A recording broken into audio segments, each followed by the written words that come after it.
چند دنوں سے یہ خبریں آنی شروع ہوئیں کہ پاکستان کے کسی شہر میں ایک شادی میں 2 ارب روپیہ 200 کروڑ روپے خرچ ہوئے ہیں۔ شاید آپ لوگ اندازہ نہ کر سکیں کہ اس خبر کو سن کر کتنی سخت تکلیف پہنچی۔ جناب محترم حضرت مولانا سجاد نعمانی صاحب، آپ کا کلپ مجھے پہنچا ہے جس میں آپ نے ایک شادی پر تبصرہ کیا ہے کہ 200 کروڑ کی شادی ہوئی ہے۔ میں آپ سے گزارش کروں گا، میرا میڈیا کے ساتھ سب سے زیادہ تعلق ہے، یہ دجال اور کذاب ہیں، میں نے بالکل جھوٹ بولا ہے۔ اس گھر سے میرا تعلق کوئی 28 سال پرانا ہے۔ جب یہ چھوٹے سے تاجر تھے تو میری اور ان کا تعلق ہوا، تبلیغ کے ذریعے سے یہ تبلیغ میں لگے جانا شروع کیا، تو اس سے آنا جانا تعلق محبت شروع سے رہا۔ ان کی والدہ کا جنازہ، والد کا جنازہ میں نے پڑھایا، تو اس تعلق کی وجہ سے میں نکاح پہ گیا تھا۔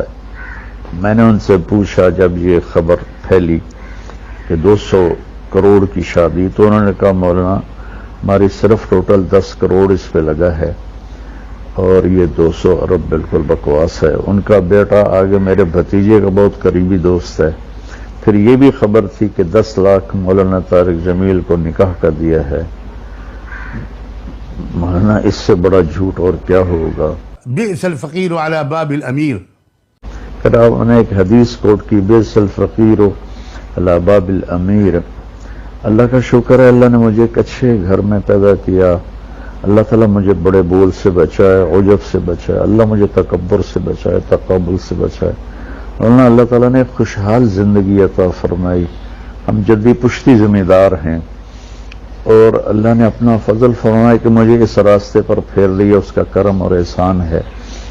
تو میں تو اپنے تعلق کی وجہ سے گیا تھا، اور مجھے بھی وہ منظر اتنا اچھا نہیں لگا، لیکن جو کہا جا رہا ہے کہ 10 کروڑ 2 ارب کی شادی ہوئی اور مولانا طارق جمیل کو 10 لاکھ دیا گیا، یہ سب جھوٹ ہے۔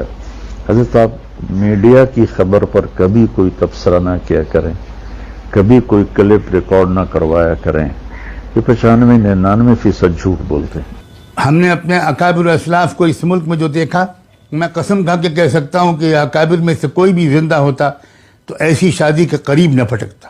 مجھے تو ان محفلوں میں جانا ہوتا ہے، ہمارے اکابر میں شاید ہی کوئی طوائفوں کے پاس گیا ہو۔ مولانا میں طوائفوں کے محلے میں جاتا ہوں، میں ان کے گھروں میں جاتا ہوں، وہاں بیٹھ کر ان سے بات کرتا ہوں۔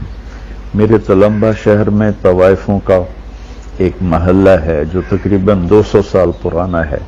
1818 میں اسے رنجیت سنگھ نے قائم کیا تھا۔ میں ان میں 10 سال سے محنت کرتے کرتے کرتے یہاں تک لایا کہ میں نے ان کے وظیفے مقرر کیے اور ان سے برائی چھڑوائی۔ 40 لاکھ مہینے کا میں ان کو وظیفہ دیتا تھا، چونکہ کوئی 235 لڑکیاں تھیں جو یہ کام کرتی تھیں۔ تو اللہ کے فضل و کرم سے مجھے تو مولانا ہر جگہ جانے میں کوئی عار نہیں ہے، چونکہ مجھے تو پیغام پہنچانا ہے۔ تو اگر میں طوائفوں کے پاس جا سکتا ہوں، مجھے کوئی اس میں عار نہیں، تو میں وہاں بھی جا سکتا ہوں، یا مجھے اللہ کی بات ہی کرنی ہوتی ہے اور کیا کرنا ہوتا ہے۔ تو اس لیے یہ ایک اختلاف رائے ہے، نہ کہ کوئی مخالفت ہے۔ میں اس سے اختلاف کرتا ہوں کہ ایسی محفلوں میں نہیں جانا چاہیے، بطور شریک نہیں جانا چاہیے، لیکن اگر آپ نے اللہ کی بات سنانی ہے تو ضرور جانا چاہیے۔ میں صفائی پیش نہیں کیا کرتا، میں اپنے پر بات لے لیا کرتا ہوں، لیکن اللہ کے نیک بندوں کے دل میں کوئی بات آ جائے تو وہ میرے لیے نقصان دہ ہے۔ میں نے اپنی صفائی پیش کرنے کے لیے بات عرض کی ہے کہ 2-4 لقمے روٹی کے کھائے تھے اور اسی پاؤں پہ میں واپس آ گیا تھا۔ سید خزیمہ چینل کو لائک کرے، سبسکرائب کرے، شیئر کرے۔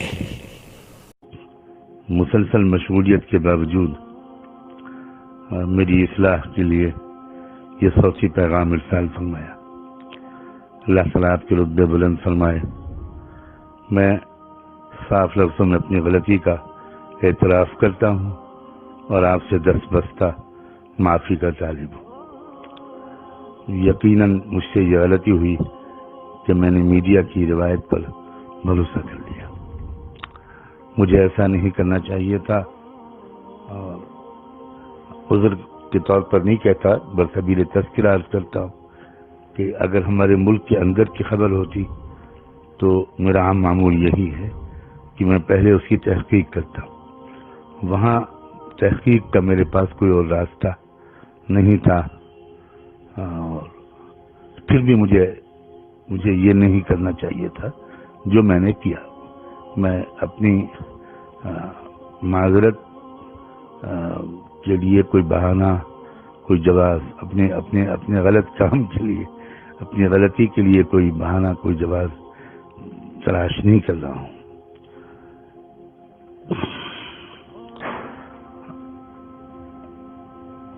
یہ بھی میں تذکرہ کر دوں کہ یہاں ہمارے ملک کی جو صورتحال ہے، حالات ہیں، اس میں ہم لوگوں کو بہت شرمندگی اس لیے بھی ہوتی ہے کہ یہاں کروڑوں کی تعداد میں، بلا مبالغہ کروڑوں کی تعداد ایسے غیر مسلموں کی ہے کہ جو کروڑ پتی ہیں، ارب پتی ہیں، کھرب پتی ہیں، مگر وہ ایسی تنظیموں سے وابستہ ہیں، تحریکوں سے وابستہ ہیں، ان کے اندر ایسا شعور، قومی شعور بیدار ہو گیا ہے کہ انہوں نے یہ اس عہد نامے پر دستخط کیے ہیں اور اس عہد کو نبھاتے ہیں کہ وہ اپنے بچوں کی شادیوں پر بہت کم رقم خرچ کریں گے۔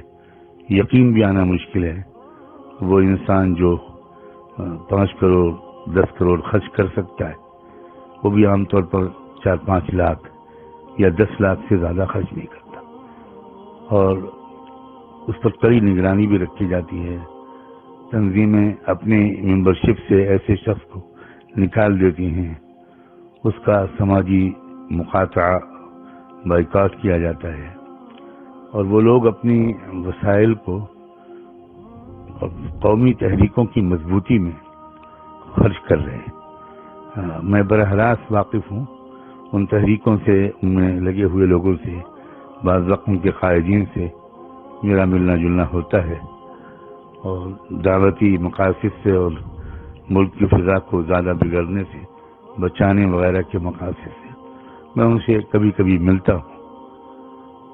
تو یہ باتیں مجھے اندر سے معلوم ہوتی ہیں کہ اس قوم کے اندر، بہت بڑے بڑے سرمایہ داروں کے اندر یہ شعور بیدار ہو گیا ہے کہ ہمیں ان رقموں کو اپنی قوم کی مضبوطی میں استعمال کرنا ہے، اور یہی وجہ ہے کہ وہ کہاں سے کہاں پہنچ گئے، اور ہم مسلمانوں کا اس سلسلے میں جو حال ہے وہ ناقابل بیان ہے۔ ہمارے یہاں بھی یہی صورتحال ہے۔ ہمارے یہاں تو خیر اتنے سرمایہ دار ہوتے ہی نہیں، اور اگر وہ سرمایہ دار سید خزیمہ چینل کو لائک کرے، سبسکرائب کرے، شیئر کرے۔ کا رخ انہوں نے اجتماعی اور مجموعی فلاح و بہبود کے لیے استعمال کرنے کو ترجیح دی ہو، ایسے لوگ کوئی خال نظر آتے ہیں۔ اب میرا چونکہ رابطہ رہتا ہے، تو جب وہ خبر آئی تو مجھ پر یلغار ہوئی، اور دونوں طرف سے ہوئی، مسلمانوں کی طرف سے بھی ہوئی، اور اس کی ایک وجہ یہ بھی ہے کہ میں شاید اب تک تقریباً چند سو نہیں بلکہ چند ہزار لوگوں کو اپنی اصلاح کے لیے آپ کے بیانات کے سننے کی طرف باصرار متوجہ کر چکا۔ اکثر میں لوگوں کو متوجہ کرتا ہوں کہ وہ آپ کے بیانات کو پابندی سے سنیں، انشاءاللہ ان کی زندگی میں تبدیلی آئے گی۔ ایسے بہت سے مسلمانوں نے بھی مجھے فون کیا، احتجاج کیا، اپنی حیرت و استعجاب کا اظہار کیا، اور بہت سے غیر مسلموں نے بھی مجھے فون کیا اور اپنے تعجب کا اور ناپسندیدگی کا اظہار کیا۔ تو بس وہ فوری طور پر ایک تاثر تھا، اور میں نے وہ گفتگو نشر کر دی، لیکن اب میں بڑی حد تک شرمندگی محسوس کر رہا ہوں، اور آپ کی طبیعت میں تقدر آئے یا آپ کے بارے میں کوئی بات کہوں میں، تو یہ تو مجھے بہت ہی زیادہ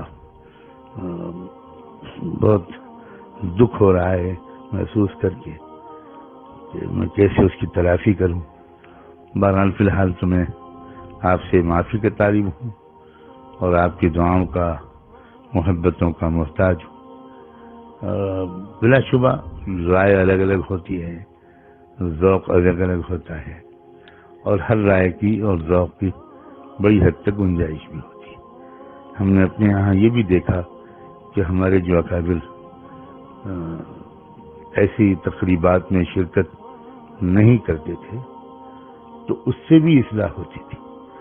ایسے بھی واقعی نمونے میرے سامنے ہیں کہ ان گھرانوں پر اس کا اثر پڑا کہ بھئی اب ہمیں روش بدلنی چاہیے.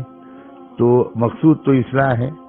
آپ کا مقصد جو آپ کا طریقہ کار ہے اس سے بھی اصلاحی مقصود ہے، اور جو حضرات دوسرا راستہ اختیار کرتے ہیں ان کا مقصد بھی اصلاحی ہے. اور آپ نے تو خود بھی فرمایا ہے کہ یہ تو اختلافی رائے ہے. بہرحال میں بہت شرمندہ ہوں، مجھے افسوس ہے، لیکن جس پس منظر میں یہاں کے جن حالات سے میں اچانک مجھے اندر ایک داعیہ پیدا ہوا وہ میں نے آپ سے عرض کر دیا. اللہ کرے کہ آپ کا دل بھی صاف ہو گیا ہو. میں آپ کی دعاؤں کا بہت محتاج ہوں. جزاکم اللہ وبارک فیکم ونفعنا بما آتاکم. والسلام علیکم ورحمۃ اللہ